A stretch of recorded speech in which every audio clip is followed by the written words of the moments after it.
voudrais avec vous, pendant les semaines qui viennent, réfléchir ensemble à une question importante. Une question importante qui nous vient de tout ce que nous sommes en train de vivre.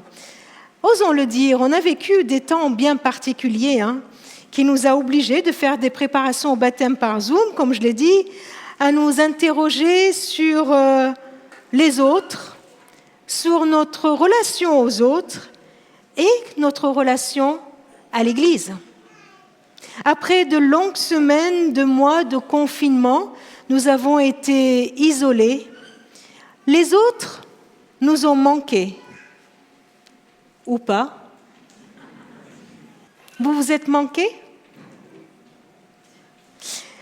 Nous pouvons aujourd'hui être connectés avec le monde entier, vivre des cultes les uns après les autres, écouter les meilleures prédications possibles, bien meilleures que celles que vous allez écouter maintenant, les comparer les unes et les autres et finalement se poser une question très importante. Est-ce qu'il est utile de faire partie d'une assemblée? Est-ce que nous avons besoin les uns des autres?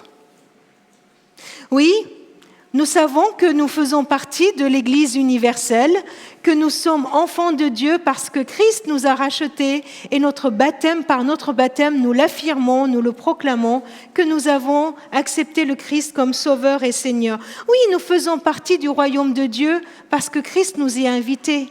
Mais qu'en est-il de l'Église locale? C'est pour ça que j'ai utilisé le terme d'assemblée au lieu d'église. Quelle est la réalité, quelle est l'importance de cette église locale, le fait de s'assembler? Si dans ma relation avec Dieu, elle peut se passer au niveau personnel, je le loue, il me parle, je lis la Bible, est-ce que j'ai besoin des autres dans ma vie? Que pensez-vous du titre de notre nouvelle série? Ensemble, c'est tellement mieux. Est-ce qu'il est vrai qu'ensemble, c'est tellement mieux? En quoi c'est mieux? Alors, pendant 5 semaines, on va réfléchir sur cette thématique.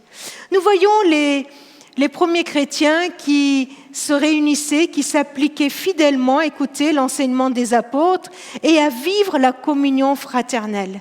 Vivre la communion fraternelle. Et à la fin de ce texte, il nous est dit que le Seigneur ajoutait au groupe ceux qu'il sauvait. Et il y avait une double dynamique. D'un côté, le Seigneur qui construit l'Église, qui rajoute à son Église ceux qui sont sauvés, et cette Église qui se rassemble, qui s'unit dans un lieu bien précis, qui ne reste pas au niveau uniquement spirituel de l'Église universelle, mais qui se réunit, qui s'assemble. Pour faire quoi? Pour vivre la communion fraternelle. Pour vivre la communion fraternelle. C'est quoi cette communion fraternelle? Ce texte nous dit qu'il persévérait dans l'enseignement et le vivre de la communion fraternelle.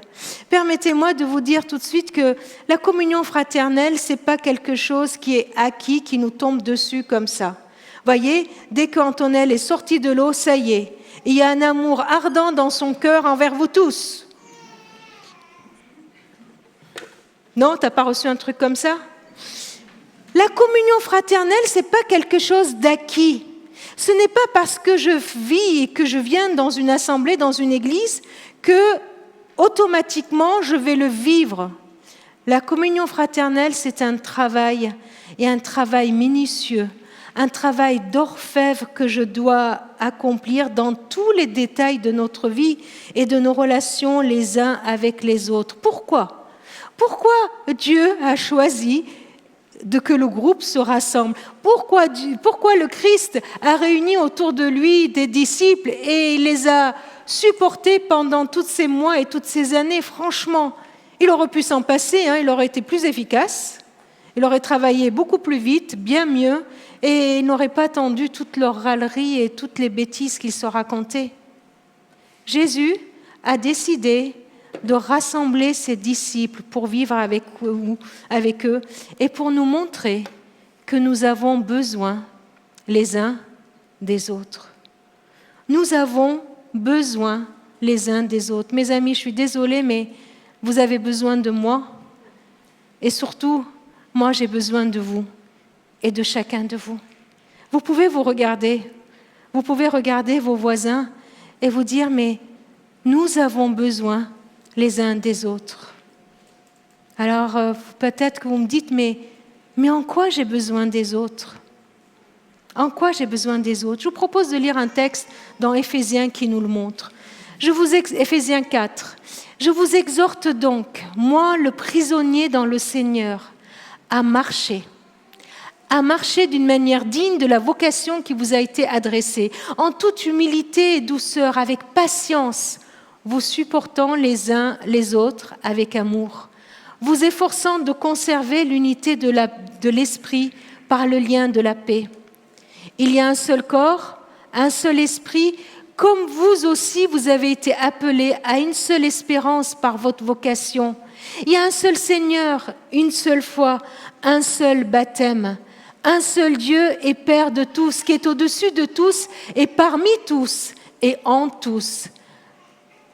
Et un peu plus loin, ainsi, nous ne serons plus des enfants flottants emportés à tout vent de doctrine par la tromperie des hommes, par leur ruse dans les moyens de séduction, mais en professant la vérité dans l'amour, nous croîtrons à tous égards en celui qui est le chef, Christ. C'est de lui, grâce à tous les liens de son assistance,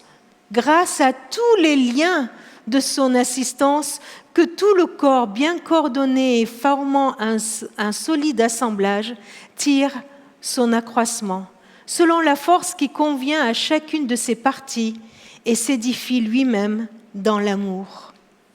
Ce texte nous montre d'abord que j'ai besoin des autres pour marcher avec moi. Vous voyez cette image ? La vie chrétienne comme une marche.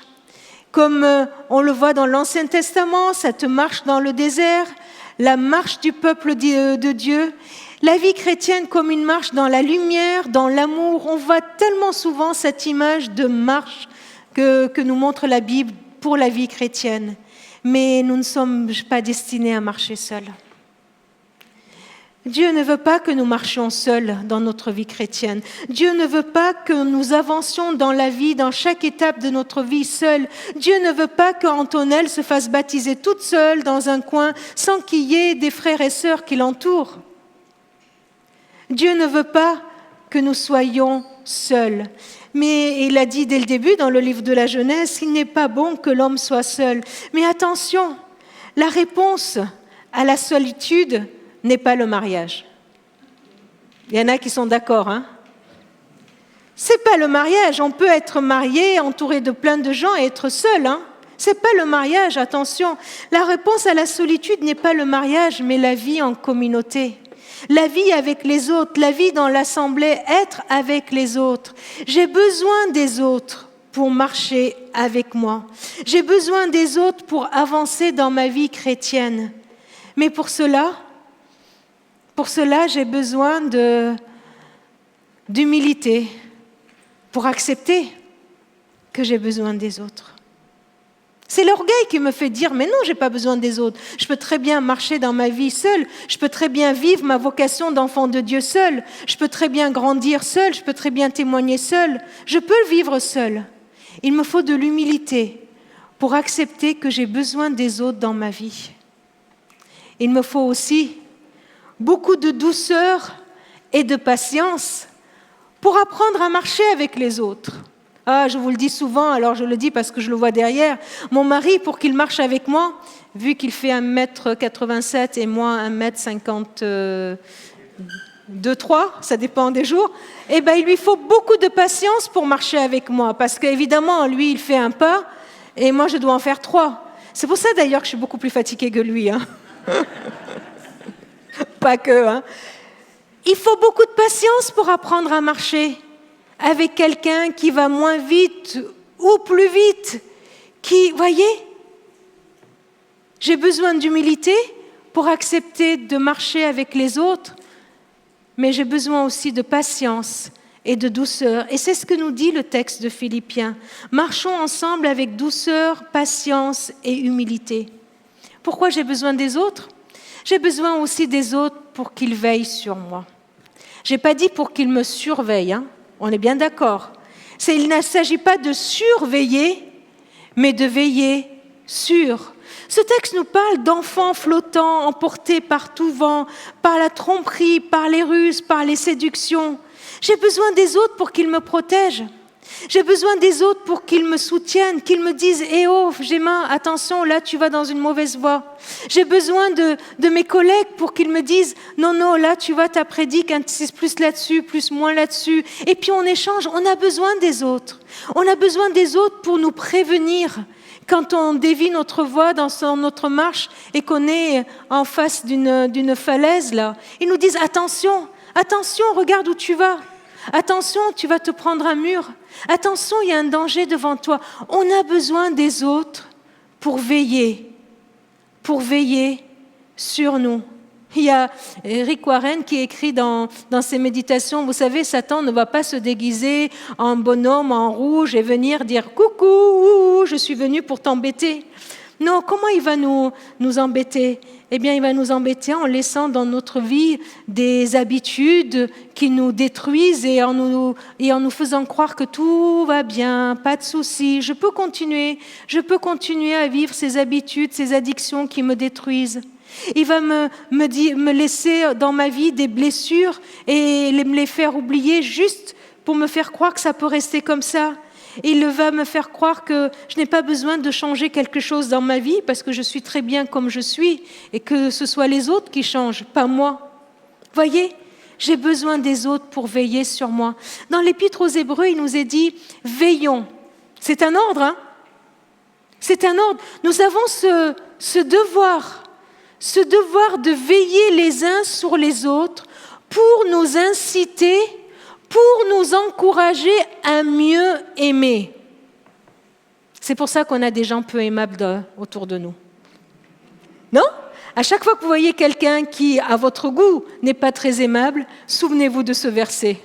Nous sommes là pour nous encourager à mieux nous aimer, à m'exercer moi pour que le Seigneur me montre l'autre différemment, pour que je puisse l'aimer, pour ne pas que je mette une étiquette sur son front. Elle, laisse tomber, elle est comme ci, elle est comme ça. Non, pour m'inciter à mieux l'aimer et à faire les bonnes actions, à faire des bons choix, des choix qui glorifient le Seigneur, des choix qui portent les valeurs du royaume de Dieu, des choix qui sont marqués par la direction de Christ. Veillons les uns sur les autres.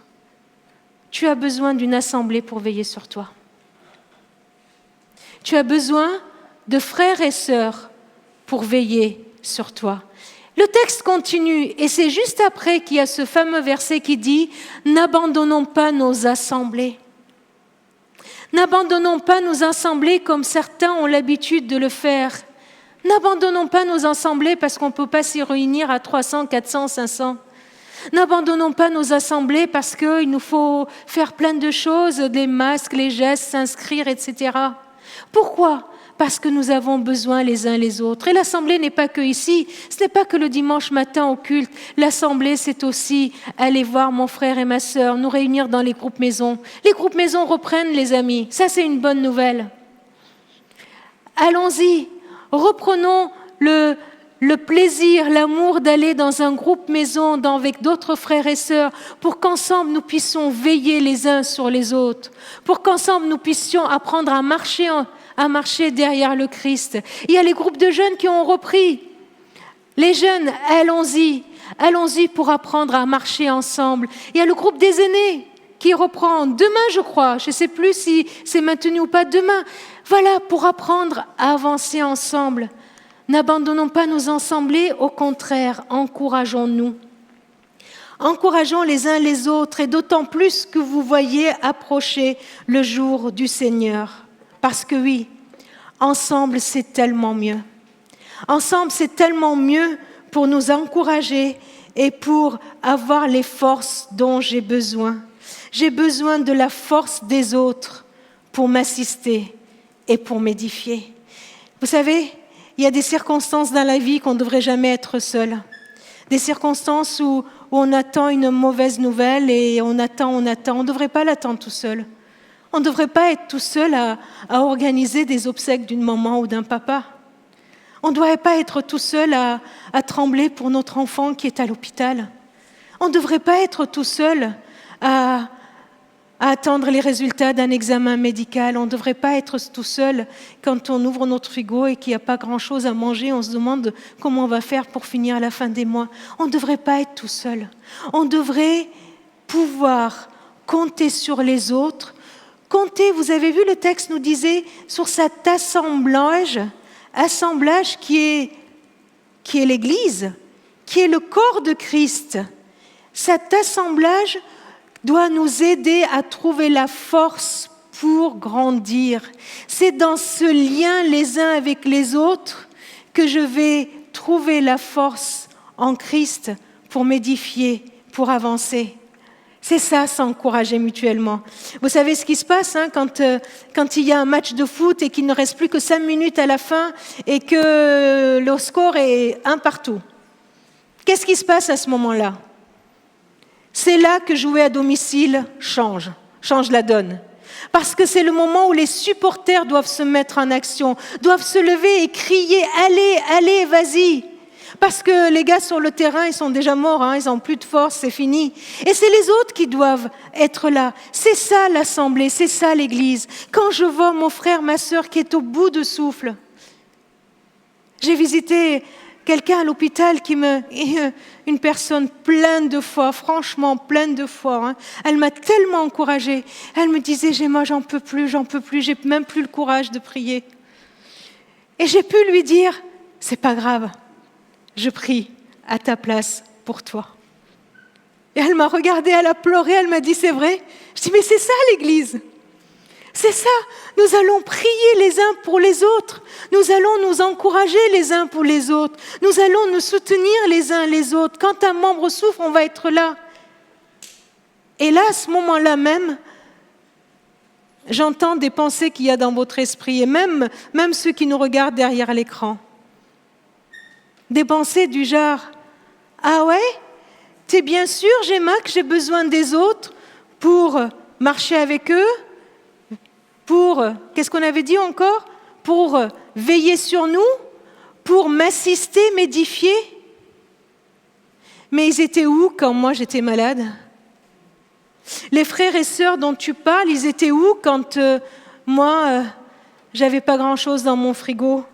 Les frères et sœurs dont tu parles, ils étaient où? Ils étaient où pour veiller sur moi? Un tel m'a fait du mal, et au lieu de m'aimer.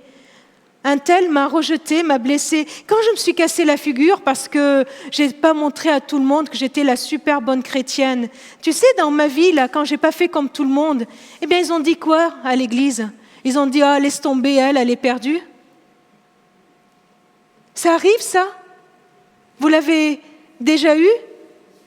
Oui, ça arrive. Oui, ça arrive de nous blesser dans l'église.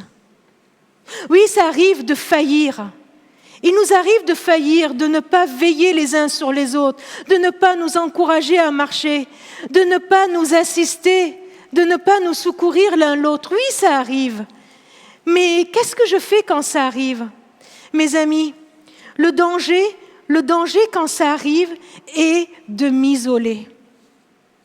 Le danger, c'est de conclure, voilà, j'ai pas besoin des autres. J'ai pas besoin des autres. Tu sais quoi? Je ne vais pas aller à l'église parce qu'au moins je serai blessée par personne. Je ne vais pas aller à l'église comme ça, à la sortie du culte, je ne verrai pas un tel et un tel. Alors moi, je reste chez moi, tranquille, et puis je vis ma vie chrétienne avec Dieu. Moi, je reste chez moi. Mes amis, j'aimerais avoir la liberté de vous dire vraiment que s'isoler, arrêter de fréquenter une assemblée, garder une rancune, l'amertume, toutes ces choses ne guériront jamais votre blessure. Bien au contraire, cela l'envenime. Si je suis le Christ, en suivant le Christ, eh bien, ce chemin ne m'amènera jamais sur un chemin d'isolement et de solitude. Vous êtes d'accord? Je ne peux pas dire, je suis chrétien, je suis le Seigneur, je veux suivre le Seigneur, et en même temps, arrêter de fréquenter une assemblée. Dire, eux, je ne les supporte plus. Ce n'est pas possible. Suivre le Christ ne peut pas être ça. Regardez dans la Bible. Donnez-moi un verset dans la Bible qui dit « Si ton frère te blesse, fais-lui la tête, ne lui parle plus. » Vous en trouvez dans la Bible des versets comme ça? Suivre le Christ va me guider vers l'autre. Le chemin de Christ me mène vers l'autre, dans la vérité, dans le pardon, la réconciliation et l'unité. Puisque je suis le Christ, obligatoirement, je vais aller à votre rencontre. Et on va se pardonner. On va se dire les choses en vérité. On va se réconcilier. Vous savez pourquoi? Parce que nous croyons avoir le choix entre est-ce que je suis quelqu'un de solitaire ou est-ce que je vais être solidaire avec les autres? Mais vous savez, ce n'est pas vraiment une question de choix. Ça, ce n'est pas une question de choix, c'est une question d'identité. C'est notre identité, ce n'est pas une question de choix. Si je suis disciple de Jésus-Christ, et si toi tu es disciple de Jésus-Christ, si toi et moi nous sommes chrétiens, alors nous faisons partie d'un même corps. Alors nous faisons partie d'un même corps. Alors nous avons le même esprit qui nous habite. Alors, nous avons la même espérance, celle de la vie éternelle. C'est ce que nous avons lu dans le texte d'Éphésiens, vous vous souvenez? Alors, nous avons la même vocation. Nous avons le même objectif dans la vie, celle de manifester la présence du Christ par notre vie commune, par notre vie d'assemblée. Nous avons le même objectif, c'est de manifester que Christ est là. Comme Florence nous a encouragés à le faire avec tous ces chants, nous avons accepté le même Seigneur. Nous avons la même foi en Christ. Nous avons le même baptême. Nous aussi, nous avons confessé Jésus comme Seigneur et Sauveur. Et nous avons le même papa. Nous avons le même Père. Voilà. Être ensemble, unis, c'est notre identité qui le demande. Ce n'est pas un choix.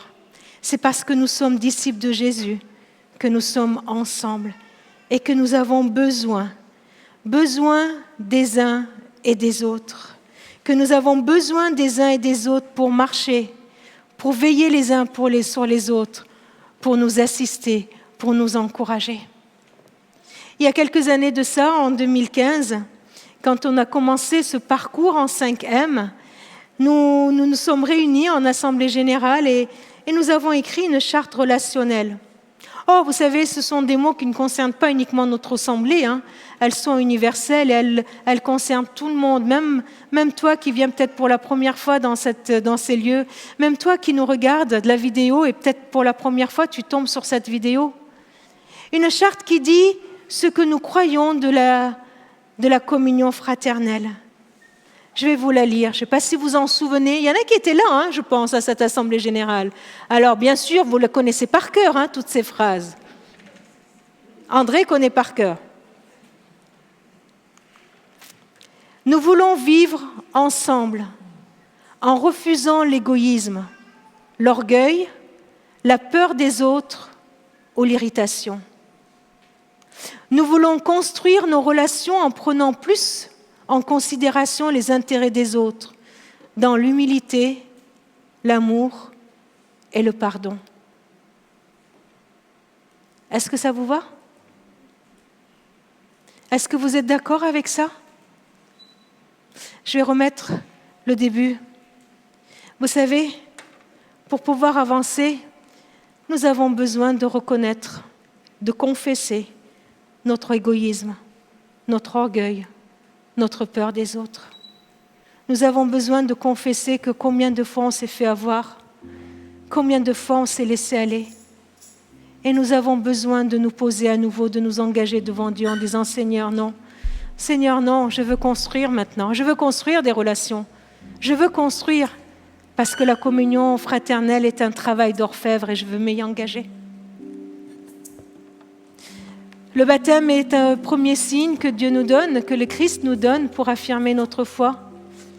La scène est le signe communautaire qu'il nous propose. Je voudrais vous laisser juste une minute de silence et de recueillement, parce que je vais vous demander si vous êtes d'accord de confesser ces 2 phrases qui sont sur le tableau.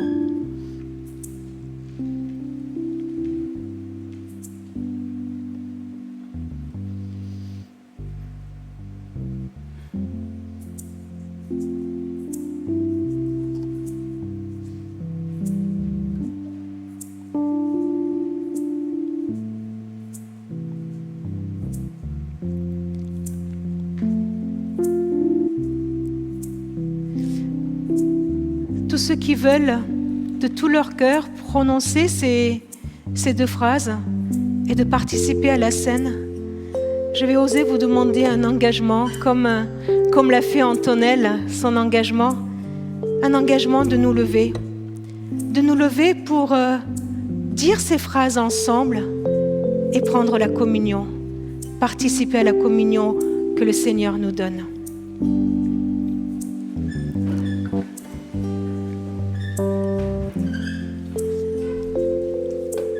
Ensemble, nous déclarons, nous voulons vivre ensemble en refusant l'égoïsme, l'orgueil, la peur des autres ou l'irritation.